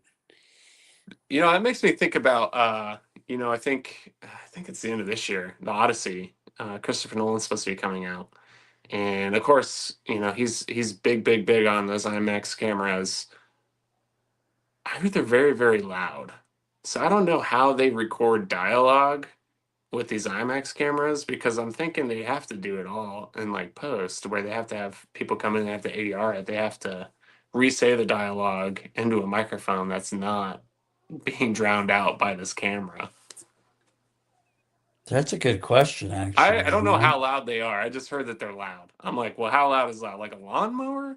Right? That's pretty loud. Like you're not gonna That's loud pick up. enough to muffle sound of people talking. Yeah, I mean it's probably gonna almost certainly be picked up. But we talk about technology, and there's like some crazy stuff out there nowadays that can really reduce noise. DaVinci, man, it's hard to keep up. DaVinci is I love Blackmagic. I have a Pixix 6K, which is brand new to me. I've been filming on Pocket 4K for a long time. Yeah, I use the So, Pocket 4K. I like the 4K Pocket. it was bittersweet switching over to the Pixix 6K, because it feels like you're betraying yourself a little bit. This little camera's been with me for so long. But talking about DaVinci, they are so on top of their game, releasing updates and Resolve, and it's hard to keep up, man. It feels like every time I update Resolve, I log back in and they say there's another update, and some of these audio features, with noise reduction and voice isolation and things like that, they can really fix some terrible audio nowadays. Yeah, it's kind of wild what audio, what programs can even do with a baseline, what they've added in, what they've done to kind of keep up with other programs. And I I think do like that's my that's really Blackmagic 4. helpful. That's what I mean, I've only had it for a couple of months, but that was my first cinematic camera. I got a couple scene lenses and just I've been filming with that because I feel like it isn't too complicated. It's easy enough for me to use and it's very easy for me to edit Yeah. because it We does this talk kind of about just goes. And 4K right now is plenty for me. I don't need 6K. I don't. I think it's plenty for everybody. I think aside from like having the option to punch in, right? We're talking. I think where they have I think it's like 17K. Blackmagic has like a 17K camera. Ridiculous. Like, how can you even? What kind of SSD Billboards. would you need? Like 8 terabyte to get like 30 minutes of footage? I don't Yeah, know. I mean that's where we start to get to memory issues. I mean, I even have trouble running with like. Sometimes I do use my iPhone because the iPhone has a Black Magic camera, and if you Yep. set the Yeah. iPhone, if you set everything right, you can mimic the two. Hmm. But when I film on my phone, I mean, I'll film again and log, and it will the data in the memory gets eaten up very fast. 256 gigabytes goes like Darn. that. Yep. So I can only imagine that's in 4K. I can only imagine six or even you're talking in higher numbers. And maybe someday we'll have that on a TV, but right now, I mean, even in cinema, if you go to the movie theater, it's only 2K. I don't know if it matters so much. I think the human eye can only perceive so much anyway. I say like we're talking about like 17K. Our eyeball can't read that. No, you might as So I well think just the only wear a benefit is like special. punching in. You can really zoom in with that. So it does help, and that's one reason I want to get the 6K is so I can save myself a little bit. And this is not best practice. You should, when we're talking about framing and composition, you should always film. There's guidelines you can set on the Blackmagic 4K or 6K Yep. or whatever it might be. I would always encourage you to set those to give yourself a little bit of a buffer in case something does go outside of what you have. Um, but then also you have the opportunity to punch in and zoom in a little bit. So if you don't have a close up of somebody's face and you need it in that moment, well, if you have that little bit of extra resolution, you can probably It doesn't go in get a it. little The bit. 6K turns into a 4K or a 3.5K or so rather than like a 1K, which looks terrible. Well, and I think so many people nowadays are living on their phones. So, we're watching YouTube or whatever it might be. A lot of times that's just HD. It's just 1080p, if not 720p. So, and when you talk about compression of YouTube and other streaming resources as well, eh, I mean, I think 1080p is, I think, even fine. It's completely fine. And the thing is, story, especially in filmmaking, I think story is king. So it doesn't matter how good it necessarily looks. You need a good story. Well, Otherwise, it's yeah, I not going mean, to at keep the end people's of the day, I attention. mean, you could have your 4K version, but if you also have the VHS version, I'm gonna watch that in what, 420? Yeah. I mean, if it's a good story, I'll watch it. I'll watch it. And we do. We go back, we rewatch movies from the 70s and 80s. Talking about Friday the Really, 13th. We'll go I back and watched rewatch that. Nosferatu and other older horror films that are filmed in the 20s and 30s. And why? Because they're entertaining, but it also shows a piece in cinematic history. They didn't Yeah. have 4K cameras, but they still had movies that succeeded. What do you think was the resolution on Nosferatu when they filmed it? I mean, who even knows? 100 maybe? Yeah, like really bad? I don't know. I don't know I what mean, kind I'm of thinking, camera they well, we used. had VHS was what, 420? Yeah. So I I'm mean, thinking they had to like those cameras. We talk about IMAX cameras being loud. I feel like those cameras had to be really loud. They didn't really have audio back then, well, they so had they no probably have microphones like we have today. So I mean, they're probably really loud. I don't know. that's These why a things lot of are. older films you hear projectors still in the background, a little Mhm. ticking sound. Why? They couldn't get rid of the tick. Couldn't get rid of it. Yeah. And I'll add those in sometimes if I want to really age something and make it older. I'll add that little kind of annoying tick because it's something that you couldn't get rid of because the equipment was so loud and you had no way to isolate the audio. Yeah, those little pops and little clicks and things like that. But it all That's kind it. of adds in, especially if you get like you make a scary found footage film or something. I always like to grade it to an earlier time period where things were scary. Like to me, 70s and 80s and 90s are scarier because we didn't have the access of cell phones.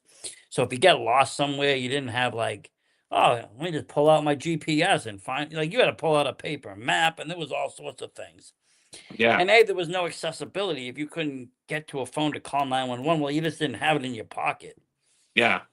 Yeah, so it's a lot more real. We think about now, maybe trying to make that connection if we're watching a horror movie, you'd be like, oh wow.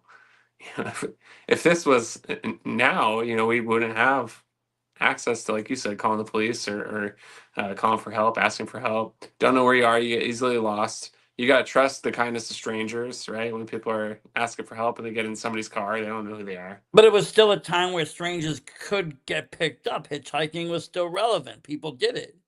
Yeah. And And so much then, has changed. It's like, okay, well, if you go back, it was almost like the Wild West in a way. Things were just like, you could get scary anywhere because anywhere could become isolated very fast. well, and we think Nowadays, not about so. like kids as well. Like, back in the day, you were a kid, you just go outside all day and be back when the porch lights come on, and that was it, right? Like, Yeah. parents had no idea where you were. They didn't know you were down there at the quarry and poking a dead body with a stick or something. They had no idea what you were doing, right? And they just No, no, no, trusted you to none. come back home and do what you're supposed to do. But they realized you were safe. Everybody was safe for the most part. Used to be a lot Everybody different, came home man. at dinner time. Everybody used to keep their front doors unlocked, all that jazz. So Oh world has yeah. just changed, for probably the worse. In It's some hard to ways, say, yes. I but think we lived in a lot, it might have been cruder times, but in a lot of ways it felt like safer times. yeah, And again, there was a lot more, I guess, niceness or trust or people just talkative. Like I said, people, how was your day? How was your weekend? What did you do? People were just more talkative. Friends would come over, people would stop by. That doesn't really happen unless you get that phone call or a text message before the phone call. You don't even yeah, get the phone call now. Now you get the text, then the phone call. A lot of the personable stuff is gone with today's technology. Even movies, like you very rarely watch anything with friends, anymore, or go out anymore, or you know, order like I mean, we like to watch wrestling and fights and boxing. We don't really do that anymore. Like people stopped making the events. Yeah, used all to the be gatherings. And it's not everybody just would get age, because other together. people, other things happen. It's just like I said, people don't want to get involved or just kind of want to be by themselves. Or they want to do everything remotely. Remote has become a big thing. Everybody has these, online groups and they get together online and everything's just done like this, like we're doing here. And if this was 20, 30 years ago, we would be sitting in a room somewhere, or I would have had to fly to you, or we'd be doing an interview that way, or it wouldn't have happened at all.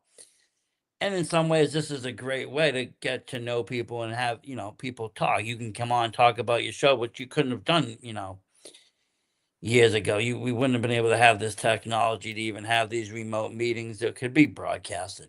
So in a lot of ways it's good, but in a lot of ways it's taken away, the personable part where people doing in-person things. So it's kind of a Yeah, double-edged sword in a lot of ways. yeah, yeah. I mean, technology is good and bad. I think I'm trying to use it for all it's worth, all the good I can get out of it. Oh yeah, I mean it is a tool at the end of the day. You still need a human mind to run it, but it's a very valuable tool. And if you use it right, you can get far with it. We are just about at time. Where can people find you on social media if they want to look you up? I know you have the YouTube if you want to give them that, and you do like Facebook and stuff like that as well. Yeah, so Instagram is probably the best place to reach me for film stuff at AJPRJR.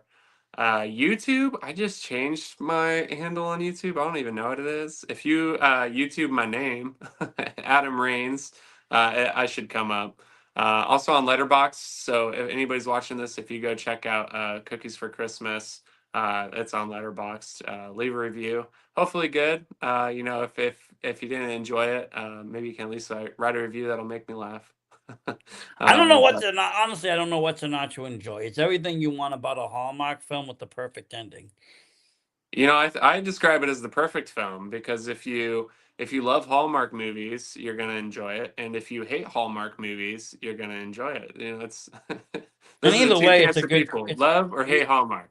and either way, it's a good Christmas story. So I mean, This is a fun. uh, I think it's a fun ride.